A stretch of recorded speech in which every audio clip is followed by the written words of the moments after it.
Yo creo que vamos iniciando. Comenz- Sí, vamos iniciando de nuevo, entonces bienvenidos a todos a este espacio maravilloso. Gracias a la editorial EDB por darnos la oportunidad de sentarnos un ratico a hablar de lo que nos gusta. Para los que no saben con quién estamos hoy, Federico Baraya, les vuelvo a contar.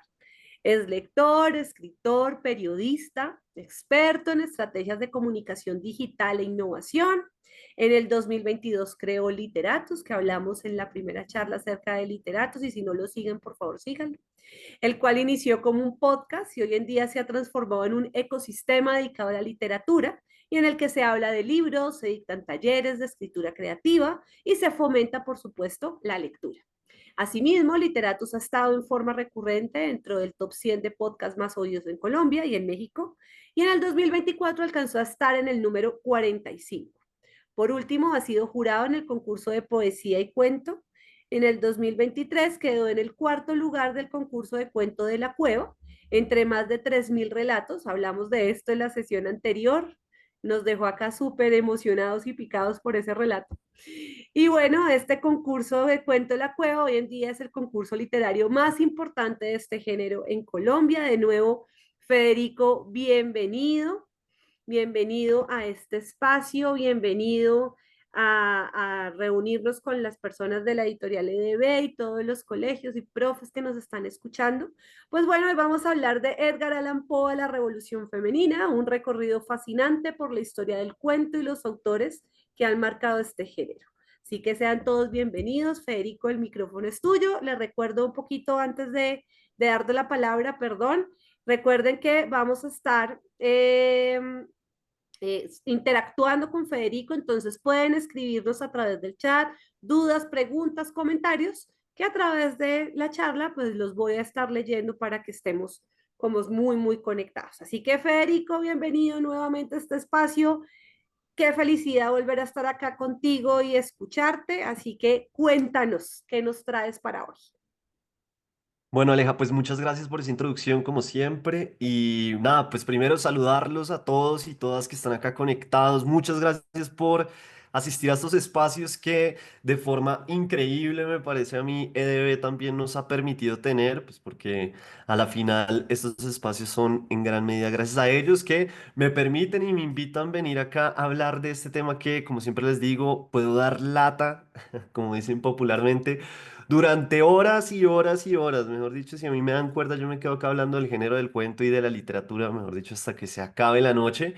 Hoy, hoy, después de todo lo que ha sucedido en las pasadas que me he excedido un poco, hoy la charla ya es un poco más compacta, un poco más chiquita, y la realidad es que yo hice un poco de trampa también, pero pues esto se los confieso nada más a ustedes, y es porque, claro, el nombre era de Edgar Allan Poe a la Revolución Femenina. Pero también me tomé este espacio para hacer algo que pues yo quería hacer y traer después de las otras dos charlas, y es como una selección de autores y de autoras a través de la historia, una selección supremamente arbitraria, como que es mi selección, tampoco lo tomen tan a la letra, pues, en la que voy a hablar también de lo que es y lo que fueron estos personajes para la historia. Entonces, por eso yo le pongo más bien este título, que es Del hombre a la revolución femenina. De nuevo, muchas gracias a EDB. Pero antes de empezar, yo quisiera, porque sé que la vez pasada había muchas preguntas y no pude resolverlas por cuestiones de tiempo, todo sobre el género del cuento. Entonces no quisiera tener esa espinita de que de pronto alguien por acá tiene esa pregunta guardada y no la pudo hacer y la quiere hacer.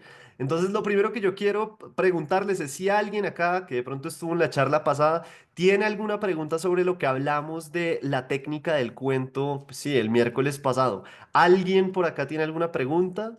Quisiera saber antes de iniciar. Si no, pues yo inicio, pero cuéntenme si hay alguna pregunta.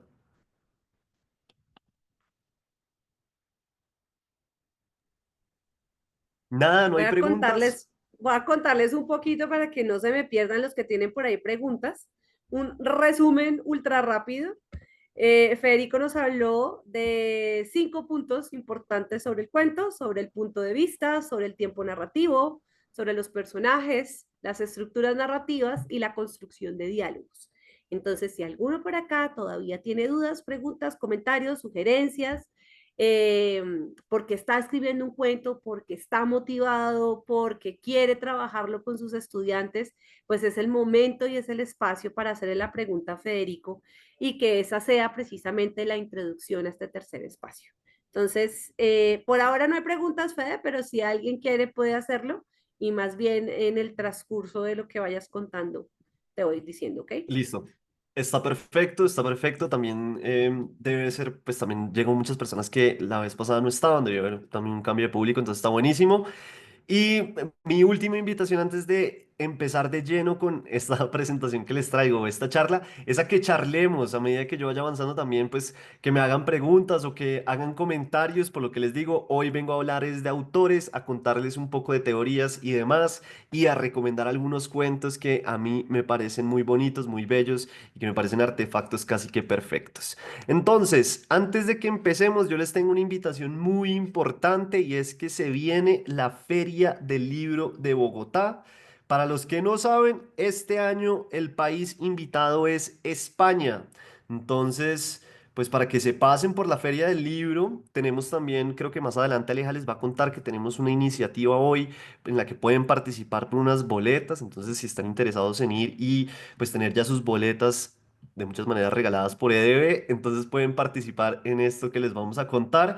Y la invitación a su vez es para que visiten el stand de EDB y conozcan el catálogo y los libros que ellos tienen, porque tienen libros muy bacanos. Entre esos hay un libro del que voy a hablar hoy para que vean más adelante, pero lo que les quiero dejar es que la Feria del Libro empieza el 25 de abril y va hasta el 11 de mayo para que lo tengan ahí anotado en sus calendarios. Y por último, EDB va a estar en el stand 324 en el pabellón de literatura infantil y juvenil. Entonces ya saben, pásense por la Feria del Libro, pásense por el stand de EDB y quién sabe, de pronto nos vemos porque al final también les tengo una pregunta sobre esto, a ver si alguien acá tiene alguna idea o algo que podamos hacer. Entonces, nada, dicho esto, avancemos y entremos de lleno. Yo siempre les traigo esta diapositiva, los que han estado en las otras charlas lo saben, en la que más o menos pregunto o digo de qué vamos a hablar hoy. Me parece importante que lo sepan. Y hoy vamos a hablar básicamente de una selección de autores del cuento, aunque también hay de novela, porque hice un poquito de trampa, que a mí me gustan muchísimo y que tienen pues cosas específicas por las que me gustan y por las que los quiero traer acá, sí, a colación. Y a medida que voy hablando de estos autores, también voy a hablar un poco como de sus teorías de la narrativa, porque es que muchas veces los autores, además de escribir, tenían teorías frente al género del cuento o incluso frente a la narrativa en general. Todo esto es como una línea del tiempo en la que yo voy a ir hablando de estos personajes y también voy a tratar de mostrarles cómo las mujeres han llegado también a irrumpir el escenario de la literatura. Hoy en día la literatura femenina está, mejor dicho, yo no digo que de moda, pues porque eso sería mentir, sino que están pisando muy fuerte y casi que las mejores y los mejores autores hoy en día son mujeres que le están metiendo muy duro al género del cuento y a la novela. En Sudamérica o en Latinoamérica hay unas mujeres que escriben de una manera muy poderosa, entonces también traigo algunas de ellas, también traigo algunas colombianas que no son las típicas, pero que son, pues sí, unas que me gustan mucho a mí, la forma en que escriben y todo esto es como con una lista de recomendados, veámoslo así, para que tengan sí, en mente como el mapa de lo que vamos a hacer. Esta charla va a durar, yo les prometo 30 minutos, no les voy a robar más, incluso puede que les robe menos tiempo, hoy voy a ser mucho más concreto para que tengamos tiempo también después de charlar, si así lo quieren y demás. Entonces, dicho todo esto, ¿qué tal si empezamos? Ya les dije, no, la idea es que charlemos mientras yo voy avanzando. Como saben, yo soy Federico Baraya Galán, el creador de Literatus y pues la verdad me la paso hablando desde esto, del género del cuento y de la literatura. Entonces, para que empecemos, yo tengo esta primera imagen que yo creo que muchas personas deben saber quién es, pero igual voy a preguntarles. ¿Saben quién es este personaje? ¿Alguien por ahí sabe? Dejen la pena, dejen la pena y coméntenme. Estefano dice, po. Sí, hoy están como tímidos, ¿no? De verdad, Sí, sí, sí, sí, sí. vamos a participar un poquito más a través de ese chat, porfis. Exacto, pues Estefano tiene toda la razón. Estefano siempre le pega a las fotos que yo traigo. Me parece que Estefano ha sido un excelente asistente. Exacto, este señor es Edgar Allan Poe y yo abro esta charla con este señor que, pues acá uno lo ve en esta, sí, en daguerrotipo, porque eso no debe ser ni siquiera una fotografía, pero se le ve oscuro, porque es que él era un personaje bastante oscuro y tiene historias bastante curiosas en la vida, ¿no? También eran otras épocas en las que él vivió. Pero yo abro esta charla y ya lo he dicho varias veces a través de las charlas que hemos tenido porque la importancia de Edgar Allan Poe en el género del cuento es vital, sobre todo porque él partió la historia del género del cuento en dos, ¿no? Él, lo que antes se hacía, que es el cuento clásico, eran cuentos mucho más largos, por ejemplo. Eran cuentos en los que podían pasar muchas cosas que no eran necesarias dentro del relato. Cosa que con Edgar Allan Poe empezó a cambiar porque Edgar Allan Poe fue el primero que se dio cuenta o cayó en la cuenta de algunas necesidades específicas que tenía el género del cuento para definitivamente distanciarse de la novela y segundo, llegarle a un público más amplio, que no fuera simplemente para las clases altas, pues. Entonces, una de las cosas más básicas que hizo Edgar Allan Poe fue decir, oiga, un cuento se tiene que leer por lo menos en una sentada. Yo no necesito que mis lectores tengan que coger el cuento muchas veces, sino que, por ejemplo, mientras esperan el bus o el tren para ir al trabajo, puedan leer el cuento y ya con eso se lleven todo. Obviamente, esta es una de las muchas características que trajo sobre la mesa Edgar Allan Poe, porque es que él también empezó a hablar de la acción, él también empezó a hablar de que el cuento siempre tiene que ir para adelante, empezó a hablar de la tensión, sí, como interna del relato, que es lo que nos mantiene siempre como tratando de pasar las páginas y de descubrir, oiga, ¿qué es lo que va a pasar? ¿Qué es lo que va a pasar? Entonces, por eso a mí me gusta siempre empezar con Edgar Allan Poe, por eso, porque es que él rompió la historia del cuento y lo que hoy leemos en gran medida es gracias a este señor. Y él pues tiene un cuento que yo recomiendo que es El corazón del ator, pero El corazón del ator es un cuento clásico, ¿no? O sea, ustedes pueden decir, no, pero pues El corazón del ator es un cuento que yo ya conozco, que ya he visto, pero es que es un cuento que a mí me gusta mucho por los personajes que construye, en realidad por el personaje que construye, que es este señor que lastimosamente termina asesinando a la persona con la que vive, ¿no? Y que después lo termina escondiendo y casi que se empieza a volver loco porque no para de oír el corazón hasta que al final lo confiesa a los policías que van a la casa. Entonces ese es un cuento clásico de Edgar Allan Poe, pero yo también les quiero dejar otro que no está ahí en la diapositiva, que se llama El hombre que se gastó. El hombre que se gastó es un cuento también muy bonito estructuralmente, porque si a ustedes les interesa eso, como la estructura y como los mecanismos perfectos dentro de la narrativa, es un cuento muy interesante por eso, porque es que hay un secreto que va a ser revelado a través de la historia, pero siempre que nos van a revelar ese secreto, nos detienen a la mitad de la revelación. Yo no sé si ya les he contado, pero les voy a contar otra vez así rápidamente y es un personaje dentro de ese cuento, dentro del hombre que se gastó, quiere conocer el secreto de otro hombre. Un secreto que ese hombre esconde, pero que todo el mundo sabe, menos el que está narrando y el protagonista. Entonces este señor se va a fiestas, se va a lugares y le pregunta a la gente, oiga, oiga, ¿cuál es el secreto de este señor? Entonces le empiezan a contar, no, usted no sabe. Entonces, no, no, yo no sé, por favor, cuénteme. Y entonces le empiezan a contar y cuando ya le van a decir cuál es el secreto, llega alguien e interrumpe la conversación y así nos mantienen todo el cuento hasta que al final el hombre por fin va a la casa de este señor y conoce de primera mano cuál era el secreto. Entonces sí, es un artilugio, un artefacto perfecto en ese sentido porque Edgar Allan Poe se dio cuenta, o perdón que lo diga así más de la calle, se pilló que una muy buena estrategia para mantener a los lectores era eso, aplazándoles ese secreto que nos iba a revelar el cuento. Y el cuento muchas veces hace eso dentro de su narrativa. Entonces Edgar Allan Poe para mí es un señor que básicamente es muy importante dentro de la historia del género del cuento y por eso lo traigo para abrir esta historia básica supremamente arbitraria que yo les traigo hoy del género del cuento. Entonces ese es Edgar Allan Poe, que uno lo conoce también porque en el colegio uno lo lee muchas veces, pero también hay que leerlo con un poco más de atención para encontrar esta clase de detalles. El segundo que tengo por acá es esta fotografía, a ver si alguien sabe quién es este hombre. Yo creo que Estefano de pronto sabe, no, mentiras, no sé, pero a ver si alguien sabe quién es este personaje. Es Estefano, dice Chejo. Muy bien por Estefano, está muy bien con las fotografías, la tiene clarísima. Claro, este señor es Chekhov, que no solo es muy importante dentro del género del cuento, sino que es muy importante dentro de la narrativa, ¿no? Chekhov, además, que me parece muy curioso, no sé si ustedes sabían, era doctor. Él es el autor ruso, ¿no? Por si acaso, él era doctor y después se dedicó a escribir, pero a mí me gusta mucho un tema de Chekhov y es que sí, él tiene o tuvo o escribió o creó una teoría muy importante dentro de la narrativa. ¿Alguien por acá sabe cuál es la teoría de la pistola de Anton Chekhov? ¿La conocen? ¿La han oído? ¿La han visto por ahí? ¿Qué dicen? ¿Qué dicen? No, no la conocen, nadie por ahí la conoce, Por parece que ahora no. están calladitos, creo que no. Yo no la conozco personalmente, Fe. Listo, entonces la teoría de la pistola es muy importante dentro del género del cuento, sobre todo dentro del género del cuento moderno, y es una teoría que va a funcionar también dentro de las lógicas de la narrativa en general. Si a usted le interesa la novela, también fíjese en esto, y esto también es muy interesante para llevarlo a otros escenarios de la vida, porque si uno se pone a mirar casi todo en la vida es narrativa, ¿no? Cuando uno dicta una clase, cuando uno dicta una charla como yo, cuando uno habla con la gente, pues simplemente uno está también aplicando normas o estrategias de la narrativa.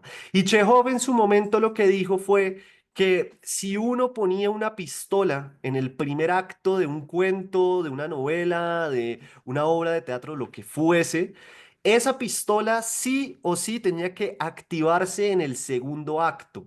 Y claro, es que pónganse a pensar, si uno tiene un elemento tan pesado, tan llamativo, tan brillante como una pistola, pues uno en algún momento tiene que usarla y no la puede dejar simplemente como decoración. Él dice que hay que activarla, pero en realidad lo que va más allá de esta teoría es que, sobre todo en el género del cuento, todo lo que uno pone en un cuento y todo lo que uno, sí, empieza a usar dentro de la narrativa de un cuento es porque tiene una finalidad específica.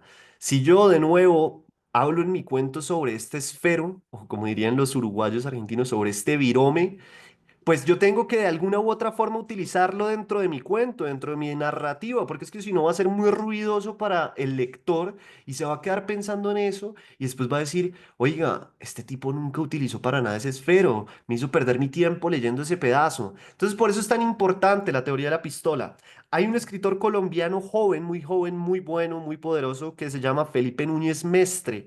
Él tiene un libro de cuentos que se llama Todos somos islas. Y cuando yo hablé con él en una entrevista en Literatus, yo le pregunté por un cuento en específico, que es el primero que abre el libro, y él me contó, que me pareció increíble, por eso lo traigo acá a colación, que él siempre había querido escribir un cuento con la teoría de Chekhov, en la que hay una pistola y alguno de los protagonistas la utiliza o la pone en acción. Y efectivamente ese cuento logra eso. Entonces ahí también vemos cómo se pueden crear cuentos desde teorías tan básicas como la del mismísimo Chekhov. Yo les recomiendo un cuento que a mí me gusta muchísimo, que se llama Kashtanka. Es un cuento sobre un perrito y bueno, pues como todo lo que hacía Chekhov está muy bien construido, va llegando lentamente hacia un final sorprendente y está todo muy esférico, como decía en su momento el mismísimo Cortázar. Entonces, si tienen tiempo de leer al mismísimo Chekhov, les recomiendo Kashtanka. Dicho esto, no sé si hasta acá alguien tiene algún comentario, pregunta, queja, sugerencia. Dice María Elena que el principio debe ser relevante en la trama, que sí es así, cuando estabas preguntando sobre la teoría. Claro. Y lo que pasa es que ya lo veremos con García Márquez, que acá lo tengo en mi lista de autores elegidos, porque él tiene una frase muy bonita sobre la diferencia entre la novela y el cuento. Pero sí, efectivamente, sobre todo, yo creo que en el cuento la apertura va a dar de muchas maneras las pistas de lo que va a ser el cuento. Entonces, es raro que en la apertura haya cosas que a la final no van a funcionar. Bueno, el tercer tipo que yo traigo, y no voy a preguntar quién es porque ya he preguntado en otras charlas, entonces ya me van a decir quién es porque se lo saben de memoria, es Horacio Quiroga. Horacio Quiroga es o fue un señor totalmente fantástico. Su vida parece totalmente irreal, como que él se lo hubiera inventado y hubiera dejado textos para que la gente después dijera que eso le pasó, porque es que a él qué no le pasó, mejor dicho, su vida estuvo marcada por todo lo siniestro, lo trágico, todo lo que ustedes se imaginen malo que le puede pasar a un ser humano, básicamente a Horacio Quiroga le sucedió. Pero Horacio Quiroga, además de tener ese estilo de vida tan extraño y todo lo que le sucedió, fue muy importante también para la narrativa y para el género del cuento acá en América Latina, porque es que cuando él empezó a escribir esos cuentos, empezó a hacer cosas raras. A él lo comparan mucho, por ejemplo, con Edgar Allan Poe. ¿Por qué? Pues porque es que él bebió muchísimo de Edgar Allan Poe. Él cogió y dijo, oiga, si Edgar Allan Poe propuso estas cosas, ¿yo cómo puedo traer todas esas estrategias que él propuso en Estados Unidos y aplicarlas acá a mi realidad? Él vivió mucho tiempo en el campo, entonces muchos de sus cuentos suceden en el campo. Y él tiene una cosa que es muy interesante de ver y es que sus cuentos todavía siguen siendo, parece que fueran escritos ahorita, porque es que la teoría, a pesar de que ha habido mucho cambio, él era muy moderno para su época y él tenía un último elemento muy interesante, si no lo han leído, y es que él combinaba de muchas maneras lo fantástico con el terror. Él empezó a hacer terror latinoamericano muchísimo antes de todo lo que estamos viendo ahorita, pues porque ahorita el terror latinoamericano o andino que llaman como medio gótico, que está de moda, pues él lo hizo hace mucho tiempo y él tiene muchísimos cuentos que pues dan fe de eso, ¿no? Y el que yo les pongo acá de ejemplo es El almohadón de plumas, que pues es un cuento miedoso de muchas maneras, es un cuento también que esconde mucha información, que está muy bien construido. La atmósfera narrativa que logra Horacio Quiroga es muy específica y muy singular, lo cual logra que sus cuentos se le metan a uno, que uno se sienta en el lugar que él está tratando de narrarle a uno, perdón. Entonces, yo siempre que la gente me pregunta, oiga, ¿qué leo de terror? Siempre recomiendo Horacio Quiroga y la gente me dice, pero Horacio Quiroga, pero pues ese man vivió en 1878, ¿usted cómo me va a recomendar eso? Y yo les digo, pero pues ¿qué hacemos si desde esa época él ya sabía lo que estaba haciendo con el terror y creó cuentos fantásticos e increíbles? Ya saben, este se lo súper recomiendo, el que leo en Literatus también es increíble, es un poco más largo, pero vale cada segundo. Listo, dicho esto, Horacio Quiroga, pasemos a ver qué más tengo por acá. Este señor que fue tan importante en la historia de la humanidad, me parece a mí. A ver, ¿alguien sabe quién es este señor? Yo acá aparezco como haciéndoles examen de literatura, pero no es así, créanme, no es así, simplemente es como para que charlemos un poco más. Llegamos en modo profes, hoy haciendo un recuento. A ver quién dice Sí, sí, más. sí. Estefano está acá sacando la cara. Vamos a ver. Nos lo vamos a llevar a todas las charlas para que nos conteste. No, no tienen... Joyce, dice ¿alguien? Gaby. ¿Quién dice? Estefano Gaby, dice que muy ese no bien. lo reconoce y Gaby dice que es Joyce. Muy bien, Gaby, perdón ahí, pues sí, como tan confianzudo, pero pues Gabriela o Gaby. Y entonces, sí, este es el mismísimo Joyce, ¿Qué? creador de Ah, El bueno, Pablo. Ulises. Tenemos un Creo que micrófono tengo... abierto. Dame un segundo. Ya, creo que ya. Sí, entonces lo que les decía, este es Joyce, creador de El Ulises, que es un libro que en su momento fue completamente revolucionario porque era muy extraño lo que ese señor estaba haciendo, casi que fue incomprendido en ese primer momento porque la gente no estaba acostumbrada a que alguien hiciera lo que él estaba haciendo. Él rompió básicamente todas las reglas de la literatura y él dijo, yo hago lo que se me da la gana, y eso a mí me parece que cuando los autores logran hacer esas creaciones tan increíbles, pues es una locura. Y yo tengo que tener a Ulises, pues a Joyce acá, para poder hablar de él. Además, él fue como de los primeros que creó un libro de cuentos conceptual, por así decirlo. Cuando yo digo conceptual es que, sí, el libro de cuentos tenía un concepto transversal que atravesaba todos los relatos. Antes de él uno veía que los cuentos no necesariamente se tocaban entre sí o no tenían elementos que se tocaban y demás.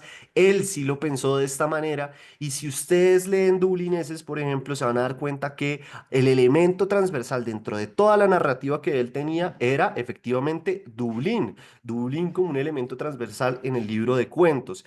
En ese libro de cuentos yo siempre recomiendo Las Muertes, que es un libro, que, perdón, es un cuento bellísimo, pero es que el libro entero, si ustedes tienen la oportunidad de leerlo, es increíble. La gente dirá, no, pero ese señor es muy viejo. Sí, es muy viejo, efectivamente, pero pues, ¿qué hacemos si su literatura sigue vigente? Porque es que los clásicos de muchas formas son eso, ¿no?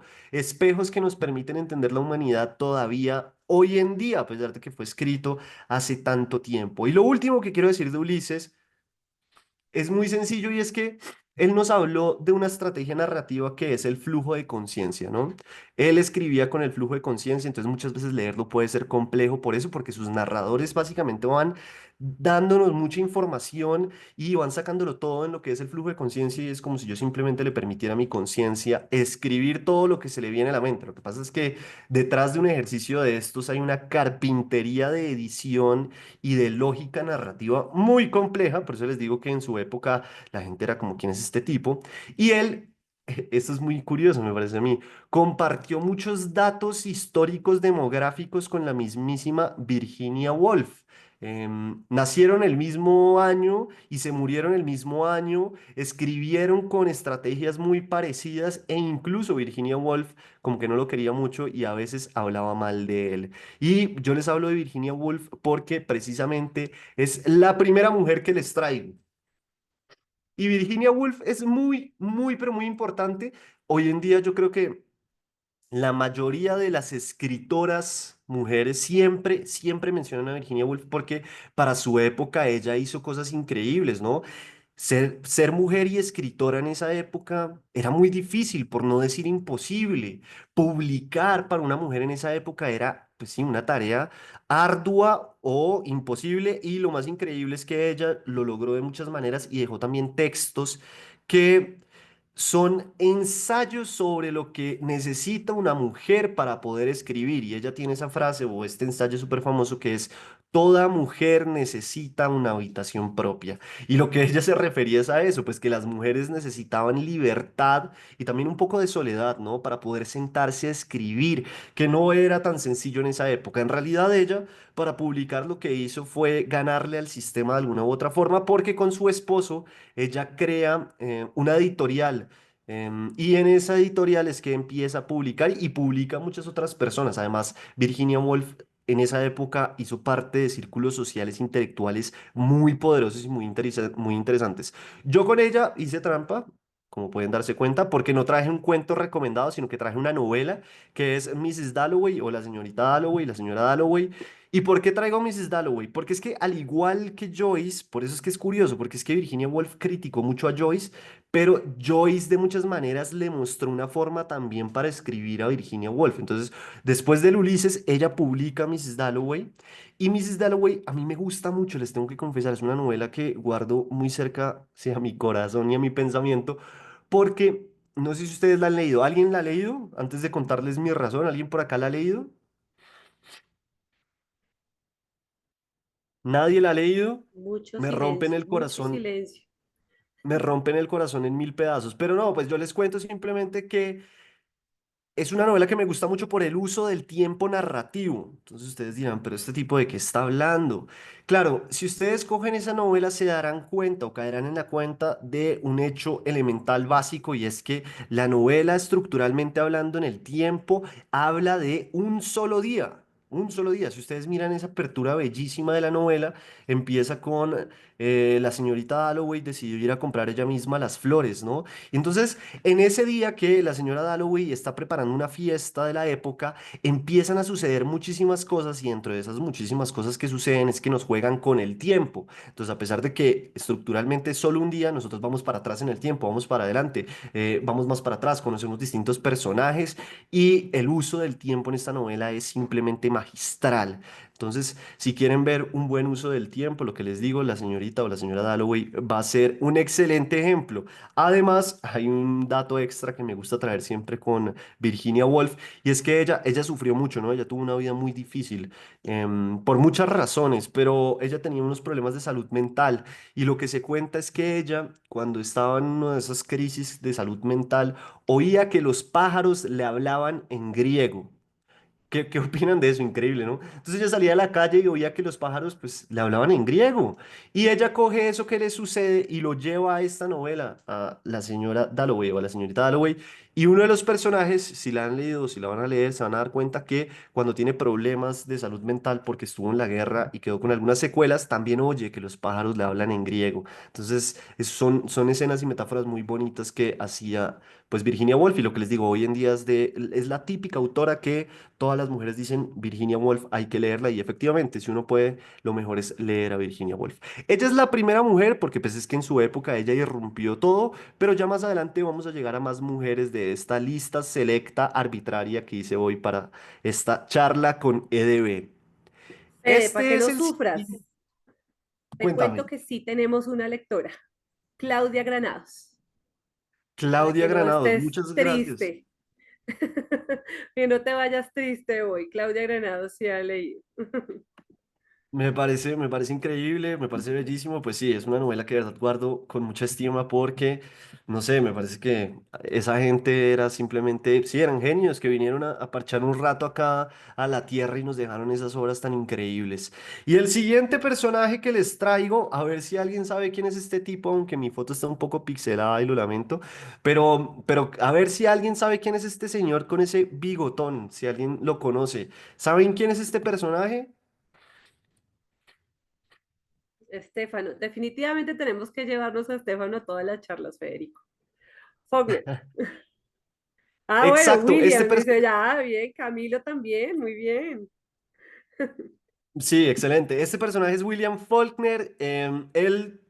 William Faulkner, mejor dicho, William Faulkner. Sin William Faulkner no tendríamos gran cantidad de narrativa hoy en día, porque es que William Faulkner hizo una cosa que marcó a muchísimos escritores en su época, como García Márquez, como Aunetti. Incluso como al mismísimo Juan Rulfo con Comala. Y lo que hizo William Faulkner en su época fue que él se creó, se inventó esta ciudad o este pueblo, en realidad, que lo voy a pronunciar con mucho esfuerzo porque es dificilísimo, que se llama Yoknapataufa. Así se llama ese pueblo y es un pueblo en el que sucede la gran cantidad de historias de William Faulkner. Los cuentos de Faulkner casi todos suceden allá, no todos, hay unos que no, pero la gran mayoría sucede en este pueblo y es una cosa muy hermosa. Además, él tiene un cuento que casi siempre la gente dice que es un cuento perfecto, es el cuento más conocido, yo creo que de él, que se llama Una rosa para Emily. Y si no lo han leído y lo leen, mi invitación es que se imaginen a Gabriel García Márquez escribiéndolo, porque es que es un cuento que perfectamente García Márquez pudo haber escrito. Y uno se da cuenta después de leer este cuento, la influencia que tuvo Faulkner sobre García Márquez. Es que ese cuento, Una rosa para Emily, perfectamente pudo haber sucedido en Macondo, perfectamente pudo haber sido parte de los funerales de la mamá grande. Y pues simplemente Faulkner lo escribió muchísimo tiempo antes. Entonces por eso es que Faulkner es tan importante, además de muchísimas otras cosas. Él también se ganó el Nobel y pues sus libros, es difícil elegir un libro. Las técnicas narrativas que él pues, usaba o utilizaba en su época también eran increíbles. No es una lectura del todo sencilla, es decir, si ustedes leen, por ejemplo, El ruido y la furia, se darán cuenta que es un libro también complejo de leer. Entonces, entrarle a Faulkner también hay que hacerlo con un poquito de cuidado y de cariño porque puede ser complejo. Este fue William Faulkner, yo lo traigo también porque es muy importante dentro del género del cuento, para que los vayan anotando y los tengan ahí. Después de todo esto, traigo a uno de los que siempre he mostrado y que siempre pongo esta foto, que es un señor que le gustaban mucho las armas. Dicen que él primero tuvo una escopeta que incluso un juguete. Eso es lo que se cuenta de él. Él obviamente es Hemingway y Hemingway es muy importante por la teoría del iceberg. ¿Alguien ha oído algo de la teoría del iceberg?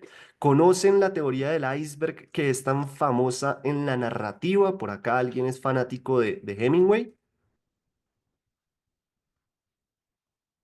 Julie dice que sí. Cuéntanos, Julie, ¿de qué se trata? Al lanzarlo regresa, dicen por acá. Perdón, hablando me imagino, porque explicándolo ahí.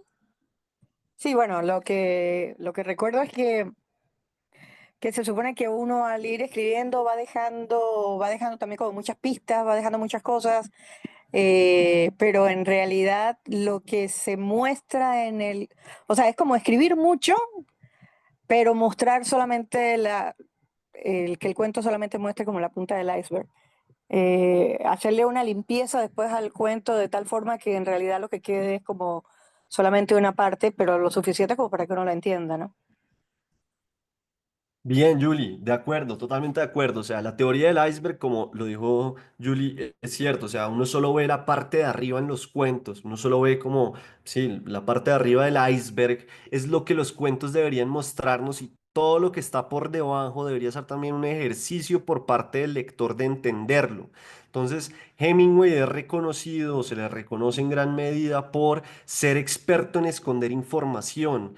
Y pues es que esconder información en su caso significa omitir también, es decir, muchas veces uno no entiende muy bien qué es lo que está pasando simplemente porque Hemingway lo que busca es eso, que nosotros hagamos un esfuerzo con él de entender el cuento y de que el cuento tenga una profundidad mucho más grande, una latitud, sí, como más amplia, porque él simplemente nos está dando la historia de una manera muy escueta. Los mejores ejemplos de esto, pues uno que yo siempre doy es Colinas como elefantes blancos, que siempre les digo, son dos personajes hablando y parece que no hablan de nada, pero en realidad están hablando de un tema muy complejo. Y los otros dos ejemplos que yo traigo son Los asesinos o Gato bajo la lluvia. Entonces la teoría del iceberg, por ejemplo, hay mucha gente que le gusta escribir cuentos con esta teoría, pero pues es que hay muchas teorías, ¿no? Entonces no necesariamente significa que esta sea la correcta. El tema es que para hacer bien la teoría, pues sí, para aplicar bien la teoría del iceberg hay que tener cierto estado de maestría para que el cuento no se vuelva simplemente, sí, que no se pueda leer, que no se pueda entender de ninguna manera. Pero lo que uno sí debería buscar dentro del género del cuento siempre es esconder información para que no sea tan obvio. No hay nada más aburridor que un cuento que es en la cara, que le dice a uno todo y uno está ahí y uno dice, ah, Dios mío, ya lo entendí todo porque es demasiado obvio. No. Y los dos cuentos que yo les dejo de este señor, uno es Los Asesinos, que es tal vez uno de sus cuentos más famosos, pero el segundo que me gusta mucho y además me parece bacano contarles que es el cuento favorito de la vida de Gabriel García Márquez y se llama Gato bajo la lluvia. Si ustedes leen ese cuento, yo creo que la primera impresión que van a tener después de leerlo es que acabo de leer. O sea, ¿qué pasó en este cuento? Porque es que en este cuento parece que no pasa nada o que no se está escondiendo ninguna información. Porque así por encima les cuento que ese cuento nos muestra una pareja de estadounidenses que están de viaje en Italia, están en una habitación de hotel y la mujer está un poco desesperada con su matrimonio y con su esposo por muchas razones, pero esas razones nunca se nos cuentan. Simplemente uno empieza a descifrarlo por la forma en que se comunican y por lo que está sucediendo. El caso es que esa mujer ve que por su ventana, a través de su ventana, hay un gato en la calle que se está mojando. Y ella se le mete en el pensamiento, sí, en la cabeza, que tiene que salir a rescatar el gato. Y eso, a grandes rasgos, es lo genérico del cuento. El tema es que por debajo, Hemingway nos estaba escondiendo mucha información y nos estaba dando un mensaje mucho más potente. Y lo que les digo, ese es el cuento favorito de García Márquez, por si quieren buscarlo, por si quieren leerlo. Es muy corto y sí, es muy fácil de leer en ese sentido. Es muy complejo de analizar si lo queremos ver así. Entonces es Hemingway con su teoría del iceberg que, pues nada, la recomendación siempre es que si tienen intereses sobre el cuento, perdón, lo busquen, lo investiguen, lean sus cuentos para que vean también el poder que hay detrás de esconder bien la información. Y esto me trae ya como a la mitad de mi lista arbitraria de cuentistas del mundo, un poquito más, yo creo para hablarles de uno de los señores que yo tengo hasta un cuadro de él. Si ven mis videos de Instagram se van a dar cuenta de que tengo un cuadro de este señor porque este señor es verdaderamente o fue verdaderamente un personaje que yo no creo que una persona así haya existido. Más allá de sus posiciones políticas, porque si oyen el capítulo de literatos, pues tenía posiciones políticas muy extremas, pero más allá de eso, pues uno ve las entrevistas de Jorge Luis Borges, son una cosa increíble. No sé si ustedes han tenido la oportunidad alguna vez de ver una entrevista que le hayan hecho o de oír las charlas que él dictó sobre las mil y una noches, por ejemplo. Es una cosa increíble porque él tenía una memoria de verdad que era no había forma de entender la memoria que este señor tenía. En las entrevistas empezaba a recitar libros enteros sin ningún problema. Y Borges, además, pues ya que estamos hablando del género del cuento que es tan importante, él, pues creía que el género absoluto de la literatura era el cuento. A él nadie le podía ir a decir que el cuento era un género menor porque Borges, mejor dicho, los cogía y los sacaba rápido de la casa porque él solo hacía entrevistas en la casa. Era muy chistoso. La gente podía pasar, timbrar, entrar y hacerle preguntas. Y él creía que el género absoluto era el cuento, que uno o los escritores buenos deberían poder, en vez de hacer novelas de 1000 páginas, decir lo mismo en un cuento de 20 o 30 páginas. Él decía, el buen escritor debe lograr eso. Y él tiene un cuento que, pues es increíble dentro de los muchos cuentos que él tiene, porque es que la obra de Jorge Luis Borges es una locura absoluta. Y él tiene un cuento que se llama El Aleph. ¿Alguien acá ha leído El Aleph, por ejemplo? ¿Lo conocen? ¿Han tenido la oportunidad de leer ese cuento tan bonito? Si no lo han leído, Dice se lo Diego super que sí, recomiendo. yo también lo he leído. El Aleph.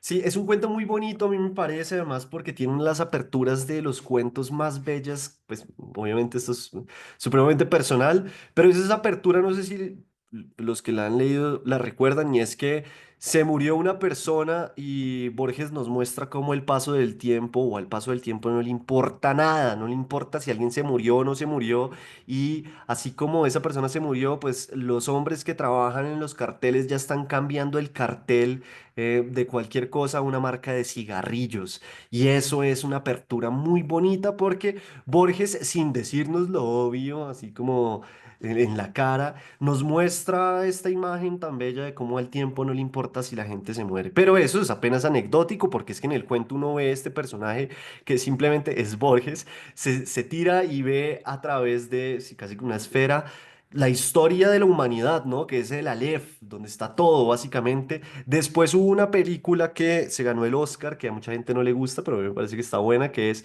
Todo en todas partes, a todas horas, creo que se llama una cosa así, que hacen una referencia muy Todo en bonita todas al Aleph. partes al mismo tiempo, una cosa así, sí. Sí, sí, exacto. Entonces ellos hacen una referencia muy bonita de Aleph y es cuando sale una dona y la dona empieza a girar y también ahí se ve como todo el universo y demás. Bueno, eso es una referencia completamente borgiana. El mundo está lleno de referencias borgianas, así no lo crean, porque Borges alimentó mucho la metáfora. Pues nada más hay que pensar, por ejemplo, en Funes el Memorioso, ¿no? Que es este personaje que lo recuerda absolutamente todo. Incluso recuerda la forma que hacían las olas cuando un hombre sí, iba navegando, una cosa bellísima. Borges fue un maestro absoluto.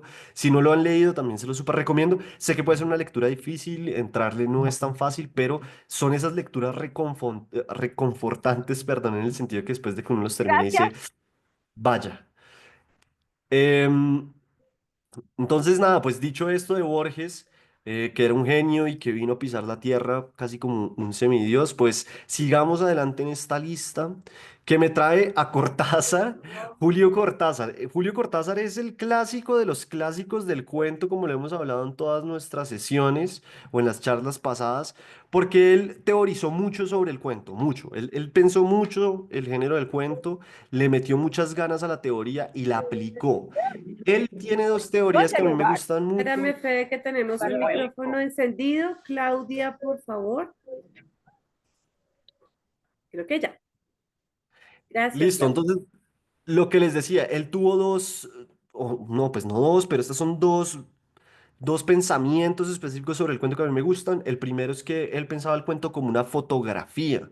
Y como hemos hablado en las otras charlas y como hemos hablado acá, el cuento tiene unas reglas específicas en las que no puede pasar demasiado, no tenemos tiempo para examinar demasiados elementos de la vida de los personajes y demás. Entonces, si el cuento es una fotografía, es simplemente un momento específico en la vida de alguien que algo está sucediendo. No tenemos tiempo para ir a contar sobre la mamá, sobre el tatarabuelo, sobre los tíos, sobre los hermanos perdidos. No hay tiempo para eso, sino que empezamos en una fotografía en acción y algo está sucediendo. Y el otro tema que, dentro de los muchos que habló Julio Cortázar, ¿no? Pues porque Julio Cortázar tiene también el tema del boxeo, pues la teoría del boxeo, y también dice que el cuento es como amasar harina y sí, como maquillar cerdos, una cosa así, es supremamente extraño. Pero más allá de eso, a mí me gusta la segunda, que es que él dice que los cuentos deberían ser siempre esféricos.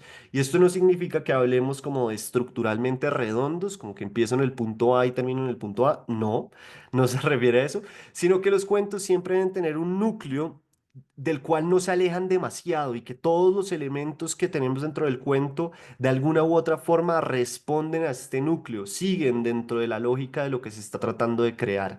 Un muy buen ejemplo de todo esto que les digo, que es siempre el cuento que se lee en talleres de escritura creativa, porque me parece que es el típico cuento, es Continuidad de los Parques, que es un cuento que también tiene mucho de metaficción, si lo vemos así, porque el protagonista está leyendo, ¿no? Está leyendo. Nos cuentan primero que el protagonista no ha podido seguir leyendo su novela. Después el protagonista logra leer su novela, se sienta sí, en una silla y empieza a leer su novela y la novela termina metiéndose dentro del mismo cuento que estamos leyendo. Sí, es un artilugio, un artefacto muy bonito, muy bien construido que hizo Julio Cortázar. Entonces, para tener en cuenta Cortázar eso, ahí lo tengo con un gatico porque a él le gustaban mucho los gatos. Y finalmente tengo también dentro de los latinoamericanos a este señor que se llama Juan Rulfo. Juan Rulfo, solamente conocido, o principalmente conocido normalmente por Pedro Páramo, ¿no? Que es como la novela que a él siempre le dicen que, o que uno siempre le dicen que tiene que leer de Juan Rulfo. A mí en lo personal, que mucha gente va a decir, no, pero este tipo está loco, me gusta más su libro de cuentos El Llano en Llamas. Me parece que su libro de cuentos es una vaina. Es bellísimo ese cuento, no hay, ese libro, no hay cuento malo dentro de ese libro, todos son de muy alto vuelo, todos están muy bien construidos, muy bien escritos. Y Juan Rulfo tiene una cosa, o tuvo una cosa muy interesante, y es que él le dio mucha voz como a los personajes rurales. Y si ustedes van a ver la historia de vida de Juan Rulfo nunca tuvo nada que ver con las personas rurales. Él simplemente logró meterse en la piel de estos personajes y construir narrativas sobre este mundo, que eso a mí me parece muy difícil, porque si ustedes van a ver siempre la primera recomendación a la hora de escribir es no escriba sobre lo que no sabe, sobre lo que no ha vivido. Y pues él no había vivido nada de eso, pero pues tenía esa voz por dentro que le permitía escribir sobre estos personajes.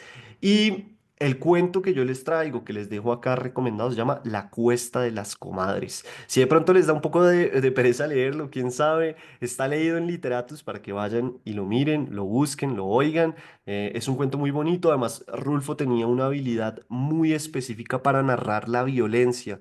Narrar la violencia es muy difícil en la literatura porque suena impostado muchas veces o suena mal, como que no hace sentido y él lo hacía muy bien. Yo creo que narrar la violencia y también como, sí, los actos de sexualidad en la narrativa es muy complejo, es muy difícil, hay que tener mucha maestría para que no suene mal. Entonces, si tienen tiempo, no lean, o bueno, pues si quieren leer también Pedro Páramo, pero mi recomendación es que lean El Llano en Llamas, que es increíble. Y esto nos trae a Gabriel García Márquez, que yo he hablado muy poco de autores colombianos en estas charlas y hoy dije, tengo que llevar al señor García Márquez, porque pues Gabriel García Márquez fue otro genio absoluto de la narrativa. Si ustedes leen sus cuentos, se van a dar cuenta que sus cuentos son igual de poderosos que sus novelas. Es una cosa supremamente loca porque es que él sí era un verdadero narrador. Y él tiene una frase que yo les dije que era muy bonita sobre la diferencia entre el cuento y la novela. Él decía que escribir una novela es como pegar ladrillos, uno va capítulo a capítulo armando el edificio. Entonces, uno tiene la oportunidad de que si algo sale mal, devolverse, quitar el ladrillo, buscar el que sí funciona y así ir armando todo lo que es la novela. Mientras que escribir un cuento es vaciar en concreto. Y esto sí, esto es una teoría muy, muy loca, me parece a mí, muy, sí, muy llamativa porque lo que nos habla también es de la dificultad de escribir el cuento en ese sentido, y es si es vaciar en concreto, si no funciona de entrada el cuento, ya no funcionó, ya se dañó básicamente la estructura, hay que volver a empezar. Y eso era algo que él decía, que muchas veces él empezaba el cuento y sabía que el cuento lo iba a poder terminar porque le estaba funcionando de entrada, como había otros que llevaba mucho tiempo rumiando, como dicen, o pensándolos, y cuando se sentaba a escribirlos no le salían o le salían mal y ya no le servían, le tocaba hacer demasiada carpintería para que volviera a funcionar. Entonces él era un gran fanático, por ejemplo, de las historias de las mil y una noches, porque es que las historias de las mil y una noches son historias que ya desde esa época manejaban muchos de los elementos clásicos de lo que es el género del cuento. Entonces yo les traigo recomendado La siesta de los martes, que es un cuento también muy corto en el que vemos una mujer que va al pueblo básicamente a buscar en el cementerio a su hijo que se murió y Hay gente que recomienda sobre todo los primeros cuentos de Gabriel García Márquez. Dicen que esos son los mejores que él hizo. Son los cuentos, sí, yo creo que son los cuentos donde más se arriesgó en muchos sentidos, sobre todo porque después cuando construyó Macondo, muchos de sus cuentos empezaron a responder también a lo que era el mundo de Macondo. Pero a mí, honestamente, todos los cuentos de García Márquez me parece que son muy bonitos. Incluso los de su último libro de cuentos que mucha gente dice que ya no son tan buenos. El rastro de sangre sobre la nieve me parece que es un cuento increíble, pero yo sé que hay mucha gente que dice que eso ya era como el final de Gao, pues que ya no estaban tan buenos esos cuentos, pero ahí sí creo que cada uno entra en gustos y en opiniones. Entonces, dicho esto, ya por fin llego a las mujeres porque ustedes dirán, pero este tipo solo habla de hombres, qué cansón. Pero no, yo también traje mujeres de nuevo supremamente arbitrarias. Esta primera, no sé si alguien la conoce, la foto puede ser difícil, sí, es una foto difícil. ¿Alguien sabe quién es esta mujer tan increíble?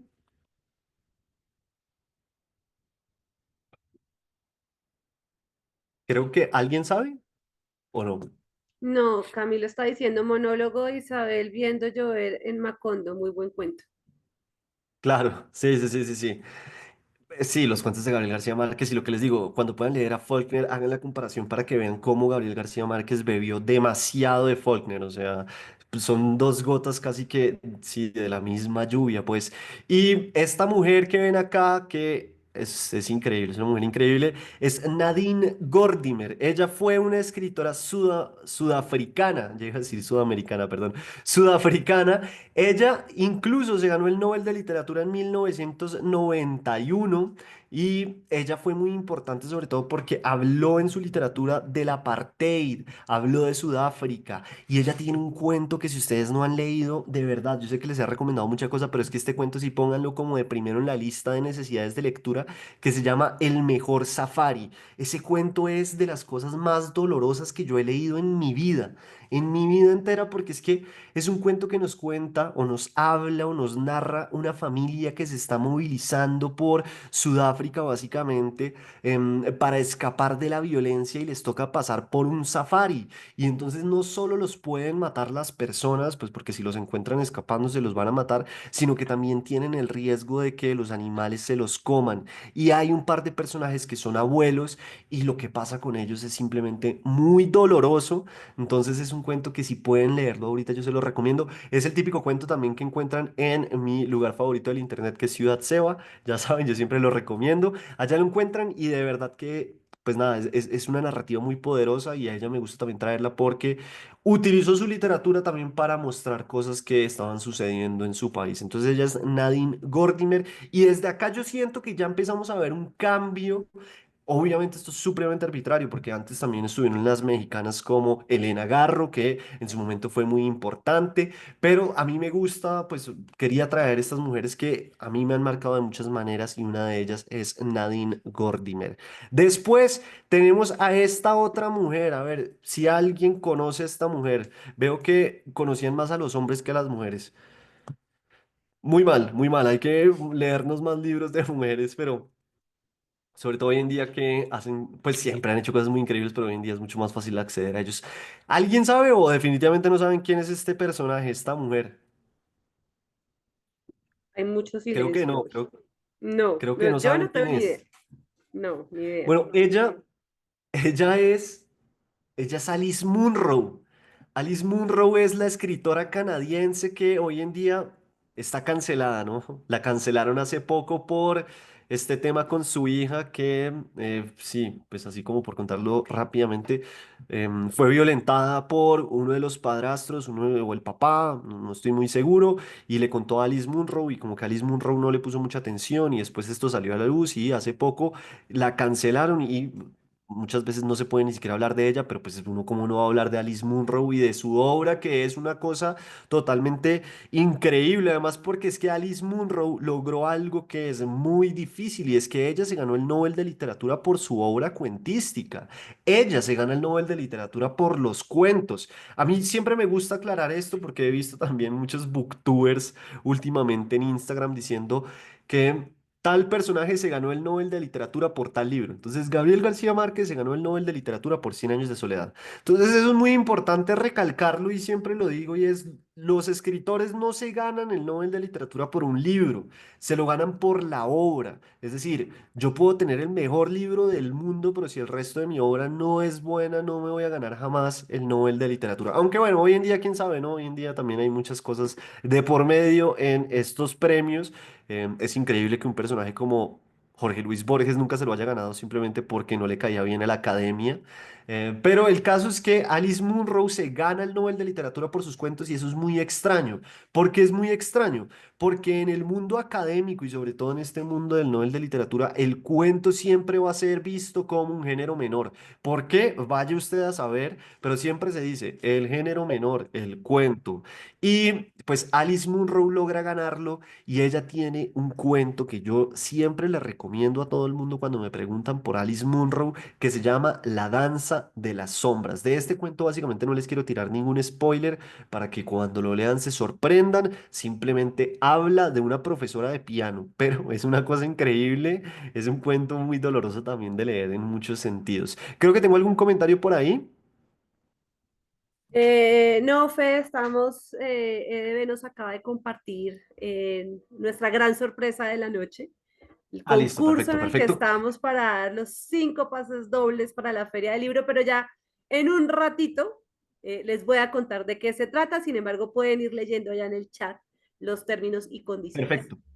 Yo ya voy terminando acá para que simplemente podamos hacer eso. La siguiente mujer se llama Claire Keegan. Ella tiene un libro de cuentos que se llama Antártida y un cuento en específico que se llama Hombres y Mujeres.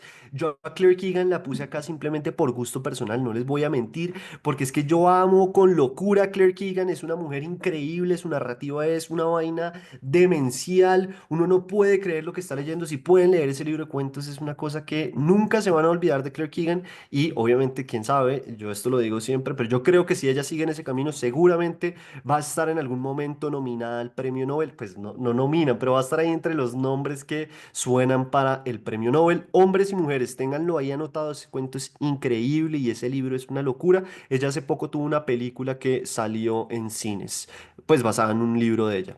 Y esto me trae a una mujer muy especial que es Care Santos. Care Santos es un fenómeno editorial en el mundo. En España es una locura, se los prometo, es una cosa muy loca. De pronto no la conocen, pero ella tiene algo que a mí me gusta mucho y es que hace literatura juvenil, que es tan difícil. Hacer literatura juvenil es un reto increíble, dolorosísimo, porque es que uno tiene que narrar pues casi que desde el punto de vista de adolescentes y pues uno ya no es adolescente. Entonces hay que meterse en la piel de estos personajes para hablar como ellos y crear también recursos narrativos que le hablen a los estudiantes de hoy en día, a los adolescentes, y eso es muy difícil. Y ella, lo que les digo, es un fenómeno editorial increíble, tiene una novela que se llama Mentira.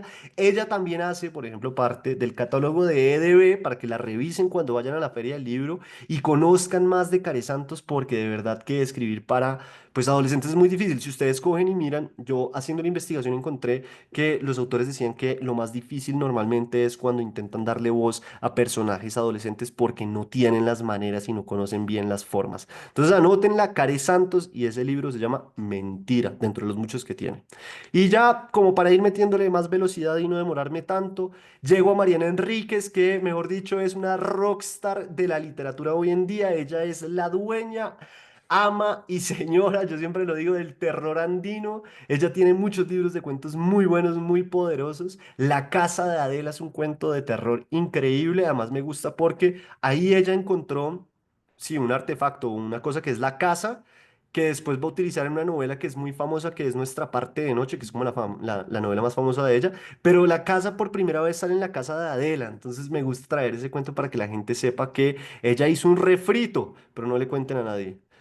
Y me trae a una de mis cuentistas favoritas hoy en día, si no mi cuentista favorita en este momento de la vida, que es Samantha Schweblin. Samantha Schweblin también es argentina, se ganó el Rivera del Duero con un libro que se llama Siete casas vacías Y ella tiene una cosa y es que escribe mucho sobre enfermedades mentales y en sus cuentos toca enfermedades mentales de una manera narrativa muy bella, muy bonita. También es terror muchas veces, pero hace cosas increíbles. Les dejo dos cuentos. Uno es Respiración Cavernaria, que nos habla sobre una mujer que está olvidando las cosas y tiene una lista para anotar todo lo que está olvidando y no quiero olvidarlo, no quiero olvidarlo, pero se le están olvidando las cosas. Y finalmente, pues léanlo para ver qué pasa. Y el otro es Pájaros en la boca, que nos habla sobre una niña que, les voy a tirar el spoiler, aunque no es spoiler, le gusta comer pájaros. Y el papá no sabe qué hacer con esta niña, porque cómo es posible que esté comiendo pájaros y es lo único que come. Y al final se está muriendo de hambre y el papá no sabe qué hacer, si darle el pájaro o dejarla morir. Les digo hasta ahí para que también busquen ese cuento que es increíble y Samantha Schweblin es una locura. Dentro de pocos días va a salir un nuevo, un nuevo libro de ella para que lo tengan ahí en el radar.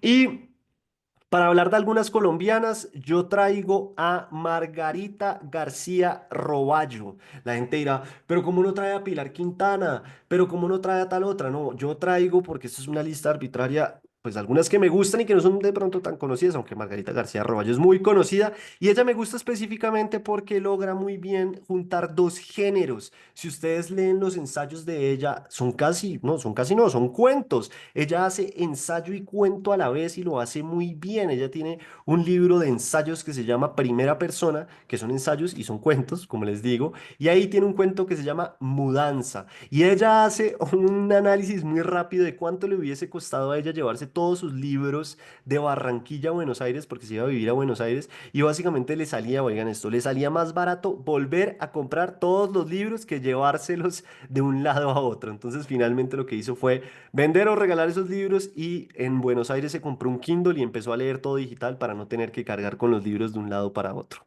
Esa es Margarita García Roballo y la última que traigo, esta es la última ya, es nada más ni nada menos que la mismísima Laura Ortiz Gómez, que es muy joven ella es muy joven en realidad, pero tiene un libro de cuentos que se llama Sofoco, que fue, pues ese libro ganó el premio Elisa Mujica y me gusta mucho, mucho, lo recomiendo siempre y recomiendo mucho a Laura Ortiz Gómez porque es increíble lo que ella hace, la escritura que tiene ese libro de cuentos es bellísimo y ahí hay un cuento que se llama El corazón del señorito, que también tiene un uso específico de la temporalidad que es increíble, es una cosa muy loca, lo utiliza muy bien, nos lleva para adelante, para atrás, nos lleva también, nos deja como, nos detiene el tiempo. Es muy buena construyendo y utilizando el tiempo narrativo en el cuento. Esta es mi lista de hoy como para mostrar un poco lo que es la historia del género del cuento según Federico Baraya, porque hay muchas más vertientes, formas de pensar y yo quería traer como una selección muy específica, como si fuera un DJ que va a poner música. Y yo no quería irme antes o cerrar esto sin hacerles una pregunta muy, muy específica y muy bacana y es... Si con EDB hiciésemos algo o hiciéramos algo para la Feria del Libro, ¿qué les gustaría? ¿Qué los animaría a pasar por la Feria del Libro y de pronto vernos? ¿Una charla con quién? ¿Una charla de qué? ¿De qué les gustaría que habláramos para de pronto vernos en la Feria del Libro? Cuéntenme, díganme, déjenme ahí en los comentarios y pues lo charlamos. Ya de nuevo le paso el micrófono a Ale. Otra vez se me fue el tiempo, pero ya, ya Ale, perdóname, perdóname, excúsame, ya. Eso fue todo. Muchas gracias, Federico. Muy interesante esta lista, muy interesante. Por acá me estaba diciendo Estefano casualmente que acaba de llegar su nuevo libro, el de Samantha, que le acaba de llegar el libro de Samantha. Y Claudia Granados también dice que lo máximo Samantha, siempre haciéndonos pensar sobre la normalidad, entre comillas. Bueno, por acá están diciendo que les gustaría un taller de cuentos cortos, una charla de lo que sea, estaría buenísimo. Otra charla y conocerte en persona. En la feria que trajeran a Colombia, en la feria del libro a Cuca Canals. Uy, yo también voto por eso. Muchos de los autores maravillosos que tiene, sería maravilloso tenerlos sentados hablando contigo. Bueno, yo aprovecho el desorden aquí para contarles que hoy venimos cargados de premios. Hoy venimos con boletas dobles para la Feria del Libro. Tenemos 5 pases dobles para la Feria del Libro de Bogotá. Y para podérselo ganar, para poder participar, entonces tenemos que seguir unos pequeños pasos. En primer lugar, hay que seguir la cuenta de Instagram de EDB Colombia, @EDB Colombia, la siguen. le van a dar like a la publicación en donde están los términos y condiciones de este concurso, van a comentar con el hashtag yo voy a la Filbo y etiquetan a la persona con quien quieren ir y van a compartir el post en las historias y etiquetar a EDB Colombia para poderlos ver. Entonces, ¿qué vamos a rifar? Vamos a rifar 5 pases dobles para ingresar a la Feria del Libro de Bogotá. Esos son para que ustedes vayan el día que quieran, para que visiten nuestro stand de EDB Colombia, para que podamos ver a Federico también que va a estar por allá. Nos van a encontrar hablando de temas muy interesantes. Vamos a ver qué se nos ocurre para que ustedes estén muy, muy contentos. Vamos a estar, recuerden que en el pabellón infantil y juvenil, en el stand 300, yo anoté, espérenme. Es que tengo muchos autores anotados y se me perdió el stand. 324 del Gracias. pabellón de literatura Ya. infantil y juvenil. Están 324 en el pabellón de literatura infantil y juvenil. Vamos a estar allá con todos los libros de EDB, los libros de texto, los libros de plan lector que son maravillosos. Desen la oportunidad de pasar por allá, de leernos, de conocernos, de ver la maravillosa cantidad de historias que tenemos para nuestros estudiantes de todas las edades, porque hay para todas las edades, de todos los géneros, para tocar temas de valores, temas para trabajar con los jóvenes que a veces son tan complejos que Federico lo estaba diciendo, muy difícil ponerle la voz a un adolescente. Y bueno, EDB se ha arriesgado también con muchos de sus libros a contarnos cómo piensan y cómo viven hoy en día la vida de los adolescentes. De verdad, desen la oportunidad y que sea ese espacio maravilloso para ir a la Feria del Libro, pero para conocer también todas las maravillosas opciones y oportunidades que EDB Colombia nos trae para nosotros. Recuerden a seguir EDB Colombia en Instagram, darle like a la publicación, poner el hashtag voy a la Filbo y poner etiquetar a la persona con la que quieren aprovechar este maravilloso bono, lo comparten en sus historias y listo, pueden ser uno de los ganadores de estos 5 pases dobles para que nos encontremos allá. Yo feliz de estar en la Feria del Libro, feliz de estar con Federico, feliz de estar con EDB y sería maravilloso podernos encontrar allá. Fede, muchas gracias.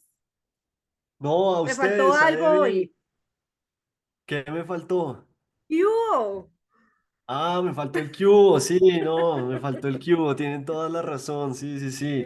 Pero no, de nuevo, muchas gracias a Eve y a todas las personas que estuvieron a través de estas charlas. A Estefano, que estuvo en las tres siempre atento y comentando, Sí. muchísimas gracias.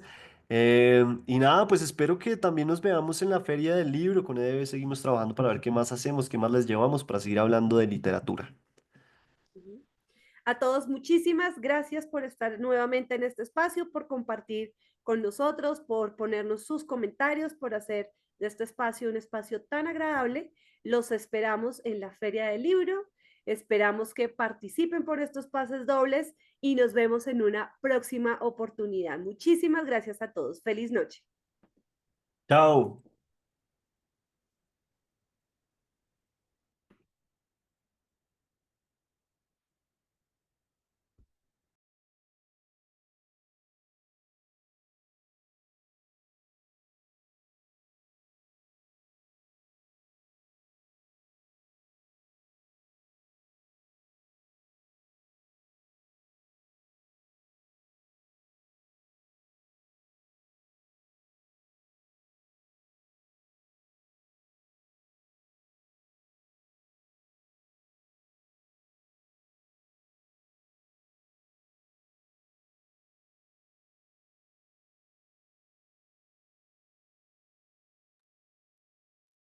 Alejita, muchísimas gracias y hasta una próxima oportunidad.